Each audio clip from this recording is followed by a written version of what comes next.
ना कि बांग्लादेश पाकिस्तान के नागरिकों का है।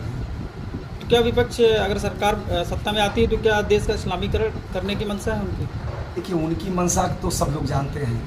पिछले समय भी उनकी क्या मंशा रही है।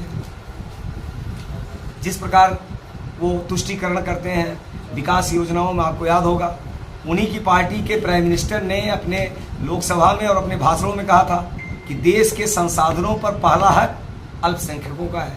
हमने तो कहा नहीं, हम कहते हैं कि देश के संसाधनों पर सबका हक है और बराबर का हक है।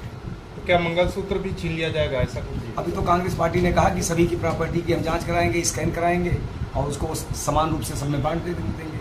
तो सभी की प्रॉपर्टी में मंगलसूत्र भी आता है, जेवरात भी आते हैं। ये तो उनके मैनिफेस्टो में आप पढ़ लीजिए कि हम सभी की प्रॉपर्टी का मूल्यांकन करेंगे और राहुल गांधी ने कहा स्कैन भी करवाएंगे।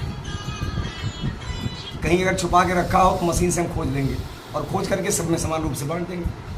प्रियंका गांधी कह रही है 400 पार का नारा अब तड़ी पार में बदलेगा, जनता बदलेगी। ये प्रियंका गांधी जी क्या कहती हैं, राहुल गांधी कहते हैं देश की जनता उसको सीरियस नहीं लेती है। देश की जनता मोदी की गारंटी पर विश्वास करती है।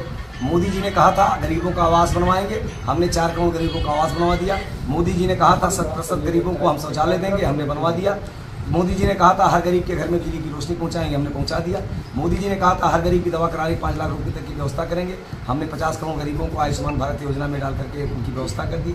मोदी जी ने कहा था हर गरीब को आर्थिक मदद करेंगे, किसान सम्मान निधि के माध्यम से हमने 11 करोड़ से ज़्यादा गरीब किसानों को आर्थिक मदद करने का जो निर्णय लिया था वो लगातार जारी है। मोदी जी ने कहा था हर गरीब को खाने की व्यवस्था करेंगे, हमने लगभग 80% गरीबों को मुफ्त में राशन देने का निर्णय लिया और जो दे रहे हैं। मोदी जी ने कहा था कि हम हर गरीब को मुफ्त में कोरोना का टीका लगाएंगे। कोरोना काल में जब लोग मर रहे थे, लोग संकटों से जूझ रहे थे, उस समय समाजवादी पार्टी, कांग्रेस पार्टी और अन्य विपक्षी दल अपने घर में सो रहे थे। उस समय मोदी जी की सरकार, भारतीय जनता पार्टी के नेता सब मिल करके जान जोखिम में डाल करके लोगों की मदद कर रहे हैं। उस समय ये लोग कहाँ थे? आज मैं विकास की बात करता हूँ कि आप 35 सालों के विकास की बताइए कि आपने क्या विकास किया, उस पर परेशान हो जाते हैं तो वो धमकी देने लगते हैं। उनका कल्चर है कि वो जिस कल्चर से निकले हुए हैं वहाँ धमकी की बात चलती है, तू तड़ाप की गाली गलौज की बात करती है। हमारे कल्चर में गाली गलौज नहीं है, हम विकास की बात करते हैं, विकास की बात करते हैं और विकास की बात करते हैं। अखिलेश यादव आज नामांकन करने जा रहे हैं, क्या लगता है? देखिए, उत्तर प्रदेश में हमारे प्रधानमंत्री जी ने भी, हमारे मुख्यमंत्री जी ने कहा कि 80 की 80 सीट भारतीय जनता पार्टी जीतेगी। मैं विश्वास के साथ कह सकता हूं कि भारतीय जनता पार्टी 80 की 80 सीट जीतेगी। 80 में जहां कन्नौज से वो नामांकन नहीं, क्या वो भी सीट जीतेगी भाजपा?